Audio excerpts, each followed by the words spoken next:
il s'est passé quelque chose d'invraisemblable sur France Info. Et pourtant, très sincèrement, ma capacité d'étonnement et d'indignation par rapport à l'audiovisuel de service public est maintenant très modérée, convenons-en.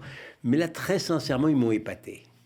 En effet, France Info a publié une interview de Salah Hamouri, ce franco-palestinien qui a été expulsé par Israël, sans le moindre esprit critique et même avec un caractère apologétique.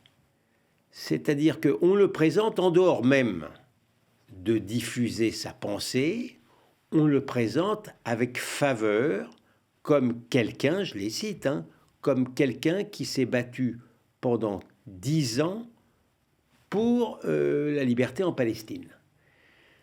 Sans la moindre critique. Il se trouve qu'ils ne disent pas que Salah Hamouri est membre du FPLP, Front Populaire de Libération de la Palestine, qui est étiqueté terroriste. C'est d'ailleurs une partie du FPLP qui a commis l'attentat terroriste contre la synagogue de la rue de Copernic à Paris.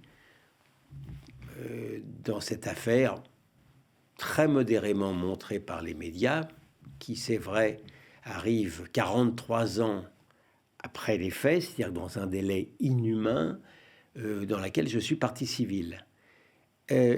Plus grave encore, si j'ose dire, il se trouve que Salah Hamouri a été condamné par la justice israélienne après qu'il ait avoué. C'est pas une décision subjective d'un tribunal israélien. Après qu'il ait avoué avoir tenté d'attenter à la vie d'un rabbin. Donc, à ce degré-là de complaisance par rapport au terrorisme palestinien et moyen-oriental, de la part du service public, je ne vois pas ce qu'on peut faire de pire.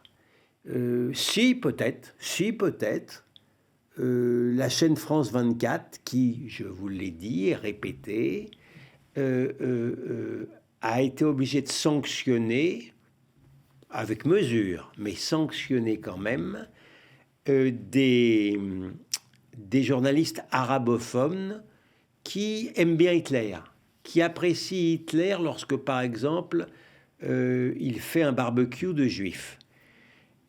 Bien entendu, France Info ni France Inter n'ont révélé cette affaire concernant leur petite sœur France 24. Donc, pour toutes ces raisons cumulées, je vous indique que j'entends saisir l'Arcom et de l'affaire France Info et de l'affaire France 24. Il n'est pas possible qu'à notre époque de danger, notamment pour la communauté juive française, le service public gauchiste puisse se permettre de tels errements. Très sincèrement, je ne les lâcherai pas, pour vous parler carrément.